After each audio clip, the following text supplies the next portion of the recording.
second they showed up to the area, they started hitting her heavy. You're like a crack dealer for deer, dude. You realize that? Like, I said we did glass up a pretty sweet hook cheater buck over there. Just non-stop rain almost every day. like this year. Well, at least we've had it out here. I don't know if you guys have had it out there, but it's rained. Well, it's rained every day this week.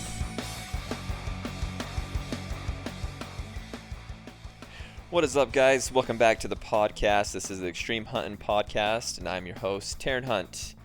I have an awesome podcast set out for you guys today, but before we jump into that, I'd like to read a message that I had gotten via email. This message came from M. Miller. So, M. Miller, thank you for sending this in to me. His message says, I'm loving this podcast, and I'm looking forward to future episodes. It's hard to wait a week for the next episode to drop, but when it does, I'm excited to give it a listen. Trevor did a great job on the podcast you did with him. He seems to be very intelligent when it comes to hunting and guiding. Keep up the good work, Taryn. Thanks again, M. Miller. I really appreciate that. And I know it's hard to wait an entire week for the next episode to come out. And I think in the future, I'm going to start doing more episodes. But we'll cross that bridge when we get there. So thank you again for the message. If anybody wants to send me a message, you can send it to me on Instagram, on Facebook. You can email me, really any way that you want, but send me some messages. And I want to say thank you to everybody who sent me messages so far. I've had some awesome messages come in, and I really appreciate the love and support that you guys are giving me. I do ask a favor of you guys. Could you guys please share this episode, and really any and all episodes, with your friends, your family, your hunting buddies, your fishing buddies, anybody and everybody that you possibly can. I'd like to get this podcast growing, and it is growing really quickly, but let's share this with everybody. Let's grow this and make this just a really awesome thing. I'm loving this. I love recording podcasts. I love talking to people, and I'm learning a lot, and I hope you guys are as well. On today's podcast, I have a really good friend of mine. His name's Tyson Cannon.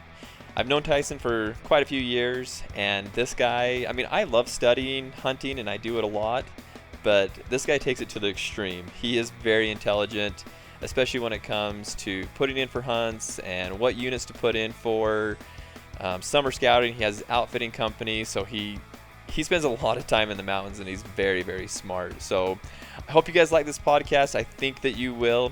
Leave me a message. Tell me what you think about it. And yeah, appreciate all the support, guys. Let's start off by introduction. I mean, like I said, there may be some people that don't know who you are or what you do. So give us a little introduction. Who are you? Where you live? What you do? I guess don't tell me where you hunt, because that's like taboo. But kind of like your focus with hunting, elk, deer, things like that. Okay, well, Tyson Cannon. We live in St. George. I'm born and raised here. Just kind of grew up in the Pine Valley unit. We've got a cabin up in Pine Valley, so pretty much just spent my childhood up there with grandparents looking at deer, and just grew up in the mountains pretty much. Whole family hunted growing up. We used to have a deer camp of probably 30 plus people, and since then people have passed and moved away, but it was awesome growing up. So that's kind of how my hunting background started, is just family and going out with dad and grandpa, and just enjoyed it. It was fun. Is your dad as big a hunter as you are? He likes to hunt every year, but he's definitely not a hardcore hunter like I am. He's not packing in the heavy loads and doing all that, huh? He's a typical rifle hunter. He loves to go out and drive the roads and go have fun, but he's not packing in very many places anymore. He used to go a little further than he does now, but well, he had a knee replacement or something, didn't he? Yeah, and possibly he might need another one, and so yeah, but he still likes to get out and at least get out in the truck and get out in the hills, though, so it's fun. That's a generational thing, because my dad, kind of same way. I guess my dad got into archery, when I was probably 8 or 9 years old, and so he got more involved in the, building blinds. They never did any kind of like food plots, or they never got that crazy, but my dad got into the, like, over water, they'd build a blind and But as a kid, I remember kind of the same thing like you, driving the roads, going, rifle hunting every year. We didn't do a whole lot of preparation up until about October 20th when the hunt started, but that's kind of how I grew up too. I think that's, like I said, that's more generational. I feel like our generation has taken hunting to the next level. I'm sure there's some of those old timers that took it to the next level as well, but we've definitely taken a little bit further. Let's talk about your outfitting company. I don't know that many people know about your outfitting company that you have, so let's talk about that a little bit, about MTN Outfitters and kind of what your guys' focus is there. Okay, so a few years ago, my cousin and I, Mike Ahlstrom, we decided to just kind of start our own thing. We guided for other people in the past, and just thought we'd go off on our own and see what we could do. And so we started MTN Outfitters, or MTN Outfitters, and it's been pretty good. We don't really take too many people. We just kind of take a few guys every year here and there, and like to build it a little bigger probably. But yeah, we cover a lot of the southern region areas: the Pine Valley, the Zion, Paunsaugunt, Dutton, Boulder. We should be picking up Panguitch Lake this year, I believe. So Southwest Desert. We are not permitted on Southwest yet. We haven't really had too much demand there, so we haven't gone that far to get permits, just because we haven't had too many inquiries. It's because there's no deer or elk out there, so just anybody's listening, there's nothing out there, so don't go out there. I used to do that when it was a unit or a region based general season. I used to hunt out there a lot, actually, for deer, and there's some good bucks out there. Not very many. With your outfitting company, have you guys gone outside of Utah, or are you mainly just there in Utah? No, just in Utah. Okay. I didn't realize until I did the podcast with Trevor about the whole permits. I mean, I realized that you had to have permits for, well, what I thought was for the units. I didn't realize that your permits had to be for a certain kind of land, like a BLM land or forest land, and then it's all different forests too. It's like Dixie National Forest, Fish Lake National Forest, the Cedar City District. So every single different forest of different BLM district, you have to have different permits for. Well, he was saying for like the Southwest Desert, like you're looking at two different BLM districts or jurisdictions or whatever. Like just to hunt that one unit, you have to have two permits to hunt BLM land in that unit. Yeah, the Paunsaugaunt's the same way. It's the Paunsaugunt, we have to have a forest permit, which is kind of the northern part of the unit, and then we have to have a BLM permit as well as the Grand Staircase Monument permit. Wow. That gets tough. I would think being an outfitter, that makes it really tough, and maybe that's the reason you don't see a lot of outfitting. I mean, I guess there are quite a few outfitting companies, but you don't see them popping up all the time like you would think, and so I'm sure that probably plays into it. There's a lot of paperwork, I'm sure a lot of money that goes into those permits, so that's got to be pretty difficult. Will you share with us some of your success stories with your outfitting company? I mean, you don't have to tell us exactly where you're hunting or anything like that, but have you guys had some pretty good success with it? Yeah, we've had a couple bucks we've killed. Last year, our archery client on the Paunsaugunt, he killed a 194 5x5. Real nice buck. Probably one of the bigger. I think there was one other that I know of, maybe two archery bucks on the Ponce last year that were bigger than that. But it was with the down year that everywhere kind of experienced. It was a pretty good buck. We felt real fortunate to kill that buck when we did. Killed him on the first day, so it was awesome. That always makes the client happy. Makes their job it makes your job easier, and they don't have to work so hard for a huge deer. So that's a pretty sweet deal. What about elk? Are you guys taking elk hunters or any other species besides deer? Yeah, we will. We haven't had much. We've got a handful of people that are trying to draw tags, and I mean, as you know, point creep just keeps creeping up. We had 2 or 3 guys that got bumped out that we thought would draw elk and deer tags this year, and none of them did. So we don't have anybody really that buys tags, and so we just have to play off off of the draw tags and when people draw. So we've got a handful of people, but every one of them got bumped out this year.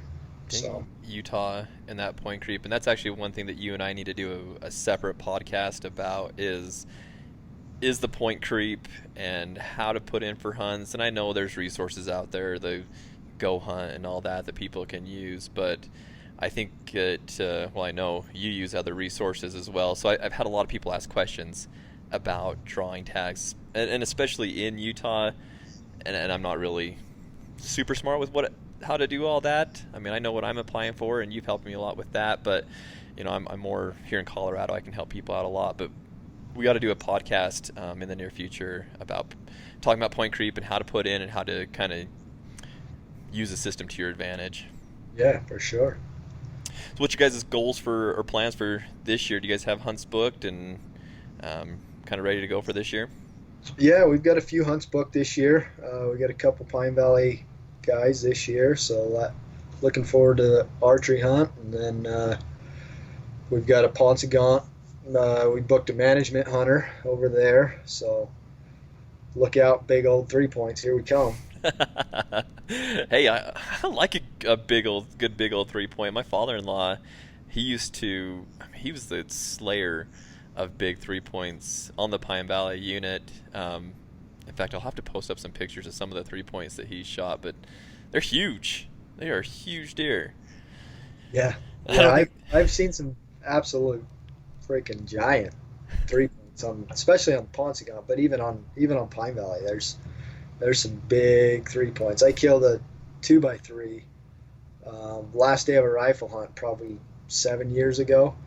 He had a decent frame to him, big old eye guards at 4-inch eye guards. But when I quartered him up to pack him out, I'm like, oh, I can pack him out by myself. It's not a big deal. I'm only about half a mile from the truck. I got my pack all loaded and everything, and I couldn't get my pack on my back. I had to literally kneel down and roll my pack on my back. And anyways, I finally got it back to the truck. And when I got home, I weighed it. It was 192 pounds. jeez. I had my gun and tripod and stuff, but I probably only about 20 pounds of that was gear. So that was a big old body deer for sure. That's a big old 2x3. Oh yeah. On the Paunsaugunt unit, when you see those big 3-points, do they mainly stay big 3-points? I mean, how are the genetics there, or is it just they're just big and that they're just a young buck that's just only come out to 3, and next year they're going to be bigger as far as points go, or is it just they're going to stay 3s forever? I've kind of a lot of people I've talked about this theory that 3-points stay 3-points, and I don't know. I think in some cases it happens that way. Like we've watched some deer, particularly on the Pine Valley, that they've just stayed 3-points year after year after year. But then others, all of a sudden, they start throwing on trash, and their frame probably stays a 3-point for the most part. But they throw on kickers here and there. But I don't know. It's hard to say. Well, that's kind of my thought with it, because like you said, in the Pine Valley unit, there are a lot of those big 3-points, and usually you can watch them and they'll stay big 3-points. But if you see a buck that's just a small buck and it has quite a few points on it, 4 or 5, possibly 6, those are the ones that seem to grow out to be huge deer. Yeah. But, Yeah. Well, it's like this year we've got a buck that I've had on camera for 4 years. The first year he was just a goofy 2x4. The next year he went to a 4x4, but had a bunch of eye guards and stuff like that. Nothing. He probably only a 165 buck. And then this year, his frame's a 2x4, but giant frame, and he's got a 7-inch eye guard on one side, an extra eye guard on the same side, a 4-inch eye guard on the other side, and then a big old 4-inch, 5-inch hook cheater off his 2-point side. So it's like, I don't know. I don't know what to say there. I don't think 3-points stay 3-points. I've seen 4 points go to 3x4s too. So uh, it's just whatever the deer does. Depends on the moisture, depends on the genetics. I don't think there's any rhyme or reason on what they do each year. I guess the only reason I think that well, I don't know what they do, but the only thing I would think about them staying at 3 point is I have seen some massive, massive 3 points in my life. I mean, like I said, my father-in-law's killed several huge 3 points. My brother killed a huge 3 point. I can't remember what it scored. And then I was hiking with my brother-in-law. I won't say where we were hiking, but we had one jump up on us, and he was the one on the gun, and I was on my glass, and I said, "Oh, it's a 3 point." And as soon as I said 3 point, he's like, "Oh, I'm not going to shoot that." And we watched that thing walk away, and it was, I mean, it was unreal big. Had no cheaters, no kickers, nothing really extra. I think it actually had a split or two on one of its eye guards, which was really cool. But I was like, dude, why did you not shoot that deer? He's like, you said it was a 3 point. It was a 3 point. It was just a huge 3 point. So I've just seen a lot of those. That's the only reason I would say that they may stay that way, but I don't know. I was just looking on your Instagram page, and you have some posts on there about hunting down in Mexico. Is that part of the MTN Outfitters, or is that something that you do on your own? That's something I do on my own. It's like I got hooked up with that about 4 years ago. A friend of mine uh, hooked me up with the outfitter down there, and I had some extra time to take, so I just went down there for a couple weeks and started guiding down there, and it's just kind of stuck every year.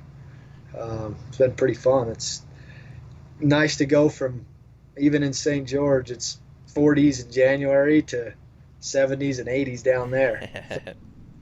It's like a little mini vacation. That's awesome. Is that something that you have to be licensed to go do, or is it something that, I mean, not No, anybody can do, but yeah, pretty much you just got to get hooked up with an outfitter down there. It's a little different. Uh, as far as the way tags are allocated, it's most of Mexico is that I know of. Everywhere that we hunt, it's all basically owned by ranchers, and so it'd be kind of like private property here that are allocated certain amount of tags for their property. That's kind of how Mexico is. It's all the ranchers that own the property down there are allocated so many permits, and then they can sell those permits.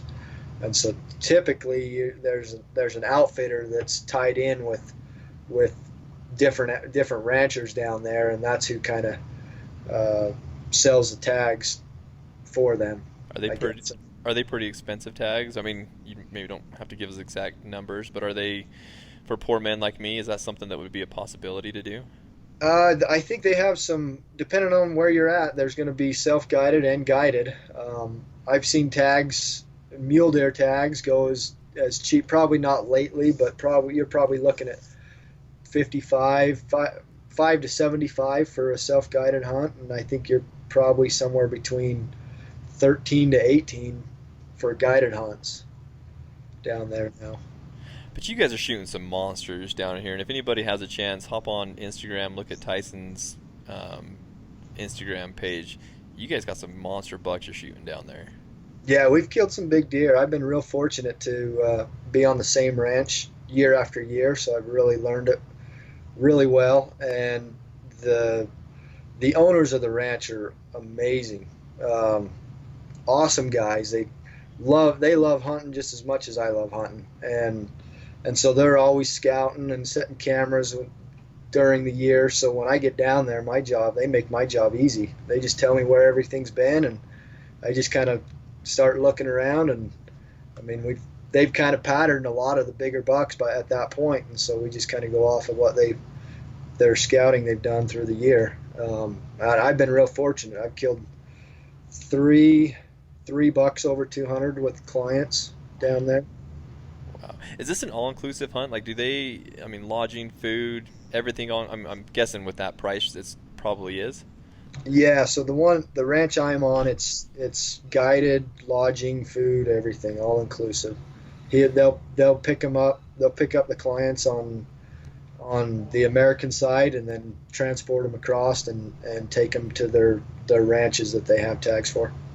Okay. So two questions I have on this. The first question is, so is it to go hunt there? Say like I said, I want to go hunt there. Is it best to reach out to you or the ranch? And then the other question is, say somebody does want to get into guiding, is this a good way to start, or should someone get their feet wet guiding here in the States and then try to do something like that?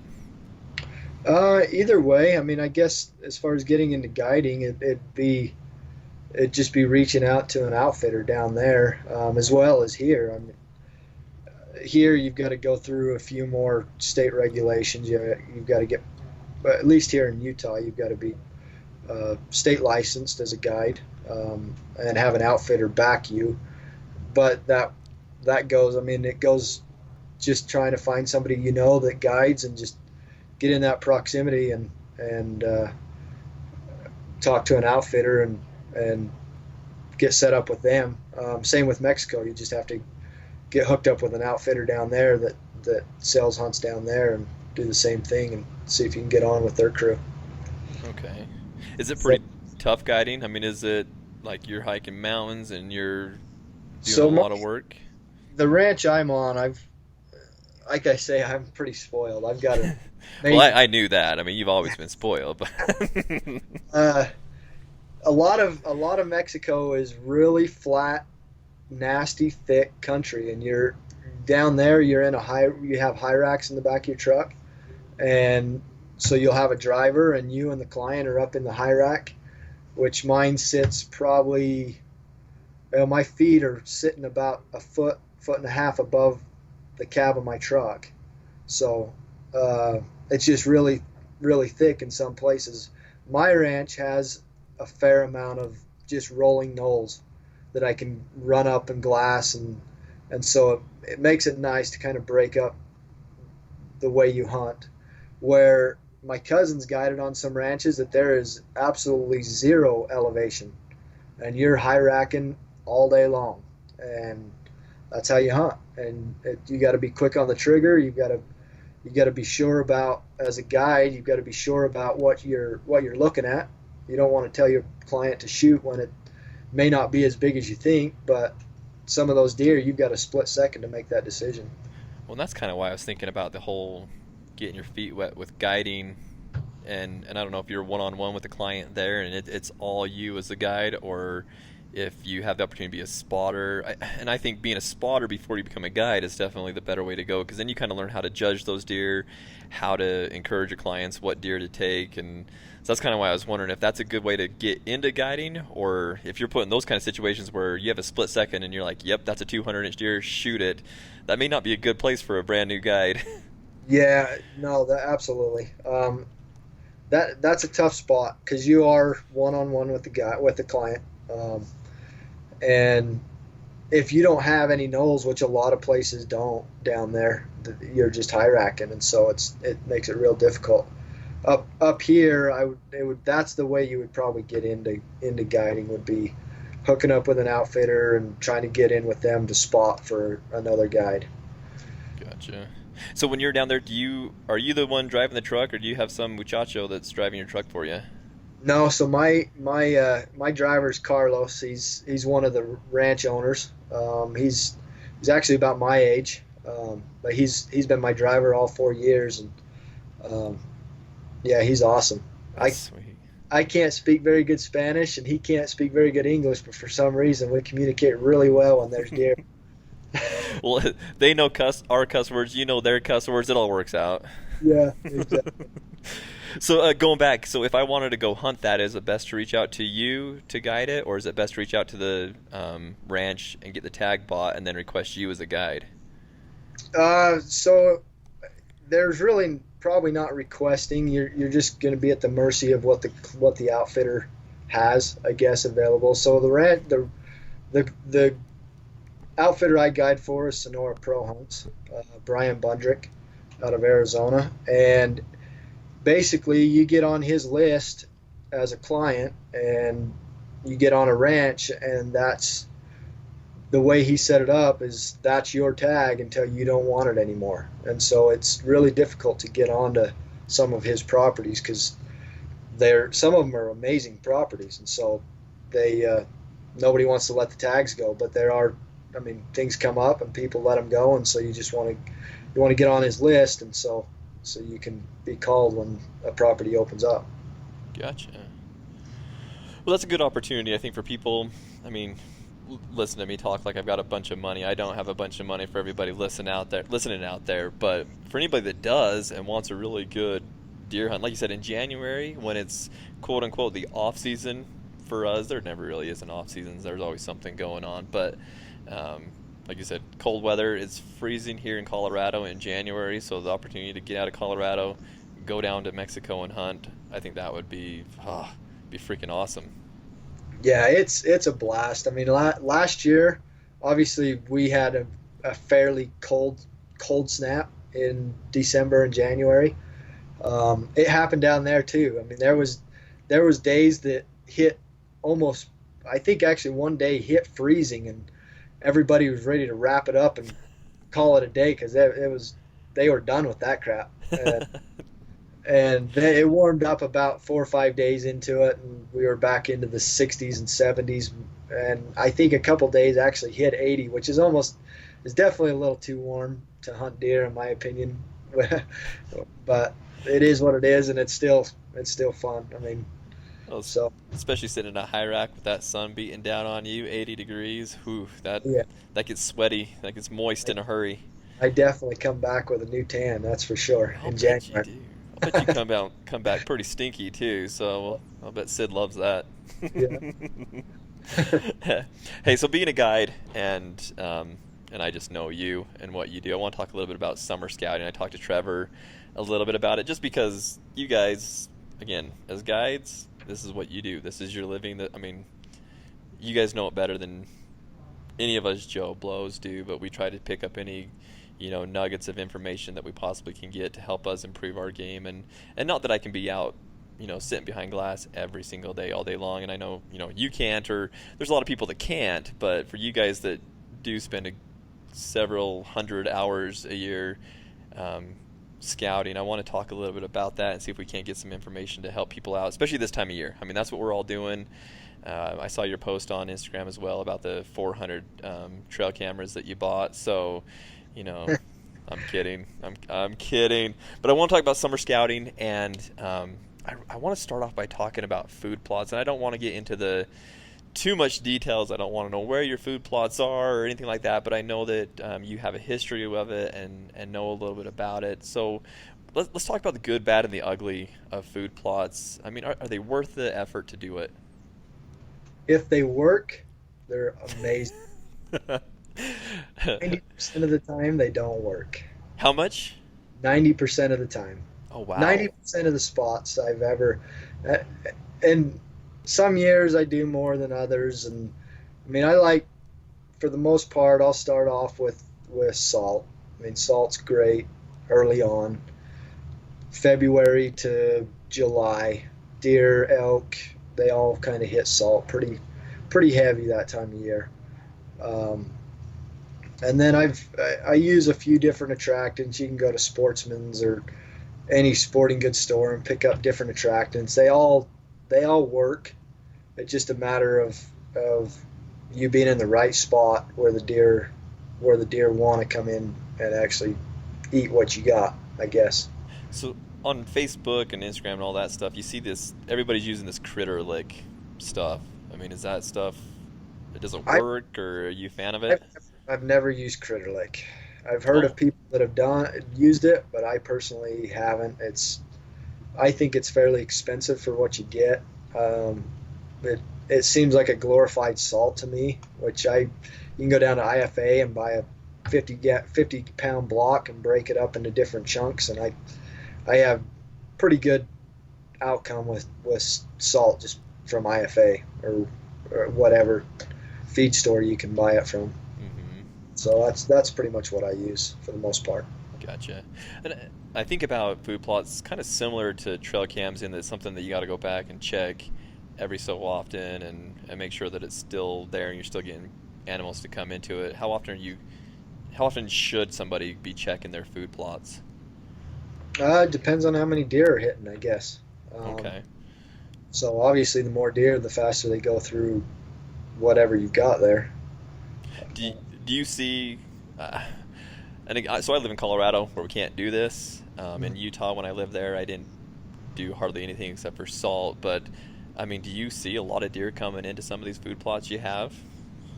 Yeah, I mean you'll get a lot of deer. I mean it's feed that they don't have access to. I mean, and especially when it dries up, they it's something fresh, and so they. I've in the past I lately I haven't done a ton of food plots, but in the past I have, and I've had places that I'll get 20 25 deer Oh hit, wow. and then it becomes a full time job. Yeah. Every single week you're in there restocking restocking feed and checking cameras, and it's a grind. I mean it's hard to go out every single weekend and glass and glass and glass and glass and turn up a big deer, but it's a lot of work to pack feed into places and and bait try to bait deer in as well when 90% of your spots aren't going to pan out for you. So really, I mean, like when I was out there, and I actually guess even here in Colorado, water is my main thing. Not that I'm really using it as a bait, but obviously deer have to come into water. Is it really just more effective to use watering holes, or is there a place for both? I think there's a place for both if it's legal where you're at. Um, I mean, yeah, it just depends on how the water is. If there's a lot of water, obviously it's tougher to run cameras or scout water that way. Um, where you could put out a food plot and hope to dry everything to one spot.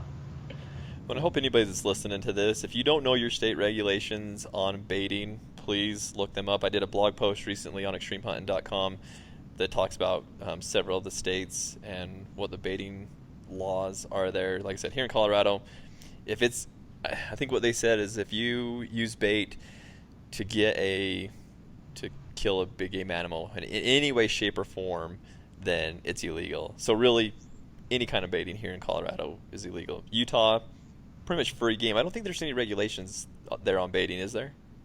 Not for big game that I'm aware of. I think there is for turkeys. I don't believe you can bait turkeys. What about bear? You can bait bear with specific with certain thing or certain times of the year, certain tags you can bait.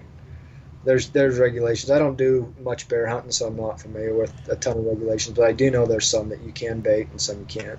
Now that you say that, I think I remember when I was putting in for the hunts there in Utah that there was, yeah, certain tags for baiting, certain tags that you could use dogs, um, things like Spot that. stock only. Some of them are spot stock only. Yeah, and again, here in Colorado, that's all we can do is spot and stock. Um, with your summer scouting, are you spending basically the majority of your time then glassing? I mean, when I talked to Trevor, that's pretty much that and trail cameras. It sounded like is what he used most of, or is that as an outfitter? Is that what you guys are doing as well? Yeah, pretty much. I mean, we've got. This year's kind of the exception. I mean, a lot of my springs that dried up last year are running like crazy, and so it's some of them I can kind of isolate the spring. The springs haven't ran that far, and so it's still worth putting a camera on it. Others, man, I've got them running a mile. It's like, well, you can't even do anything with that. So, but I still run cameras on water. But there is, you can't do away with glassing. I mean, that's where your bread and butter is in glassing. If the more time you spend glassing, more deer you see, the better opportunity you're going to have to turn up that big deer. So the guys listening to this podcast, if you're on a limited budget, which I believe most of us are on a limited budget, spend your money on optics versus spend your money on food plots. What I'm getting. Yeah, absolutely. And that's kind of like I said, what Trevor uses. I mean, here in Colorado, again, that's all I do. I glass, and I do use trail cameras, but I'm so limited because I can't bait, so I'm limited on where I can put them on water, or I'll put them on a trail, and I've had actually really good success putting it on a trail where I know they're coming in and out. But again, they're coming in and out of either water or in and out of a food source of some kind. But um, very limited. When you glass in and you find a big buck or a big bull or whatever you're hunting, whatever you're looking for that specific year, how often are you laying eyes on that animal? Are you trying to do that this weekly, or are you just checking them every couple weeks, once a month? What are you guys doing? For me personally, I would say I try to keep tabs on them as much as I can, but I definitely don't sacrifice looking other places because you never know if that's not the biggest deer or buck or bull. I mean, you could, like, for example, in 2015, um, we during the scouting season, I turned up. I started turning up deer every single weekend that were bigger than the weekend before for 6 straight weeks. It's not a bad thing. I started off like, man, there's no way I can beat this buck, and then I'd go check out another spot, and there was as big or bigger deer there, and then another spot, and there was as bigger deer or bigger there as well. I mean, it was an exceptional year that year, as far as quality, but yeah, you just never know. I try to keep tabs on what I got, but I definitely want to keep looking. Maybe you start getting a week or two from the hunt, then I start narrowing down to my top 2 or 3 or 4 deer, and then deciding which one of them is going to be the most, basically the best chance I have to killing one of those deer, and that's typically that's the one I'll go after. Well, that's my biggest worry is, I mean, so like my hunt here in Colorado, the only thing I have this year is a deer tag. My unit is about 2.5 hours from where I live, but I am going to go there. I'm going to spend some time there, from now until the hunt. And I know obviously there's a lot of movement with bucks from now until November. And so I've just kind of wondered how often I should be laying eye. If I find a good buck that I'm like, okay, yep, that's my buck. How often should I be laying eyes on that buck? And again, being 2.5 hours, I may only be able to do it once a month until from now until then, and I just don't know if that's going to be enough. Yeah, and it depends on the tag you have. Like archery, at least for me here with my personal tag, the archery hunt, I can feel comfortable seeing a deer once and coming back a month and a half later and pretty sure I'm going to find him within a half a mile radius of where I glassed him up in the prior. Because there's no pressure. Well, not necessarily pressure, just the time of year.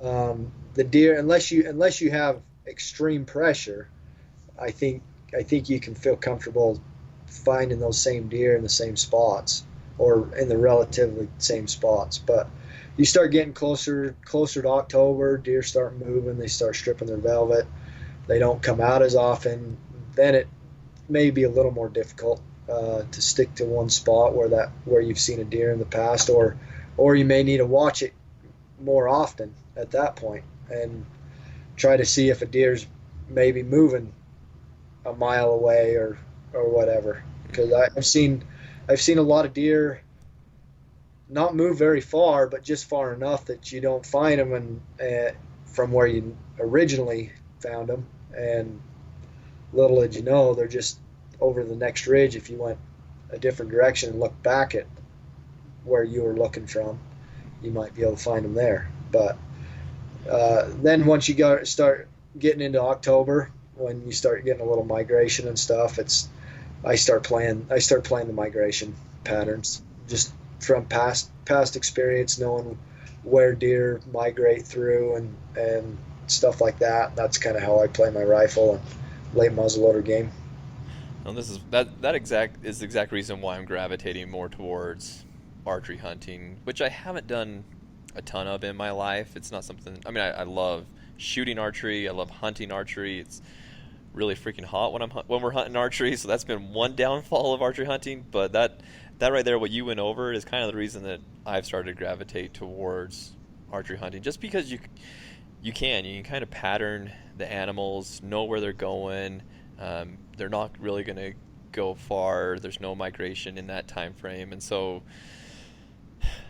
the game of, I guess you call, for lack of better words, the game of the hunt is kind of a little bit more fun with that. Whereas rifle hunting, yeah, you're kind of a slave to that migration. And the good thing about here in Colorado is the hunts that I'm going to, usually there's, hay fields or something that's close by, and these bucks really aren't getting very far from those fields throughout the year. I mean, even right now, they're not far from those fields, and when it comes to October and the first week of November, like I said, they start to migrate and they start to get into that rut action a little bit. And really all that does here in Colorado is pushes them out of the mountains and into the fields where the does are. So, but yeah, I've kind of just debated on how often I should be up there checking those, just checking around, checking those animals and seeing what they're doing, and yeah, so. Well, cool. Well, one other thing I wanted to talk to you about before I let you go is I wanted to talk about these Rambo bikes, and I know you and I have talked about them in the past, but you don't see a lot of information on them. I think that the Born and Raised guys, if I remember right, if I'm wrong, I'm so sorry, but I think they use those Rambo bikes, and you're using one, right? Yeah, I have one. Doesn't get used very often. Oh, it doesn't? No, I mean I use it a little bit, but the regulations here in Utah are a little more strict. Basically, you can't, from what I understand, you can't take those bikes on any trail that has been classified non-motorized, or so. For the most part, where I hunt, it's all, everything that you can go on, you can pretty much access with four-wheelers or trucks already. But it's a quiet way. I like to use it in certain spots that I can go down an open road quietly, where in the past I've just burned down it with my ATV, and so that's kind of where I use it for. But yeah, the regulations are a little more strict here than they are probably other places. I'm gonna have to look up what they are here in Colorado. I think the Born and Raised boys are in Oregon, if I remember right, and maybe there's not the regulations there. So, but the Rambo bike, it's a pedal bike and an electric motor, right? Correct. How long does that electric motor last if you were to use it all the time? So there's, on the one I have, there's 5 levels of motor power. You can increase it 20% at a time. So if you cranked it all the way up to 100%, first off, it's actually got a fair amount of power, and you kind of can get out of control with it. You're riding wheelies. But you'll burn through your battery fairly quick. I would say, depending on what you're climbing and stuff like that, but on average, you're probably only going to get 5 to 7 miles tops. Oh, wow. At 100%. But if you drop it down to, I mean, I rode it on a road just out cruising or whatever, and I've gone like 25 miles with it just on like number 2 at 40% assist, and still had 40% battery when I got back. So, are you pedaling the entire time, or you just kind of letting the motor do its thing? for the most part, I try to pedal. I don't want to be that lazy. I was gonna say, no wonder why you're so freaking skinny. You're pedaling that bike everywhere you go. Well, I've thought about this because I thought, man, I should get a good mountain bike, because I mean, it's here in Colorado. There's trails everywhere, hiking trails, biking trails, whatever. You can almost get anywhere and everywhere, at least within a half mile of pretty much anything out here, if you had some kind of bike. And like I said, I'm gonna have to look at the regulations on whether I can use a Rambo bike on those trails or not. But I've kind of debated on whether I should get a Rambo bike or if I should just get a normal bicycle and just, not be that lazy guy that uses the motor all the time. Yeah, personally, if I were to do it again, I probably wouldn't. Really? Yeah, they're nice, but they're not that nice. Like if you've got a fairly clean trail, like I've rode it on some private property and stuff, and I've gone through kind of, I guess you could call it a cattle trail or a deer trail or whatever. They don't work real well that way. I mean, if you have any kind of brush that can tie you up or anything like that. If you got a clean trail, not a ton of rocks and stuff like that, you can cruise on it no problem. But you start going over a bunch of loose rocks and stuff like that, you get a little motor assist, and there's been a couple times it's kind of made me a little nervous to get that. You hit a loose rock and that motor kind of pushes you on that back tire. I've almost flipped over backwards on one of them before, so If you do that, make sure and get it on video because I gotta see it. yeah. But no, they're good for certain situations. But if I didn't have access to some private property to ride it on, there's not a lot of places I could ride it in the mountains that is legal here. Man, that's interesting. What if you killed an animal? I mean, would it be? Is it powerful enough to haul out an animal, and do you have to just put it on your back and ride it like a bicycle, or is there a way that you can strap an animal or something onto it?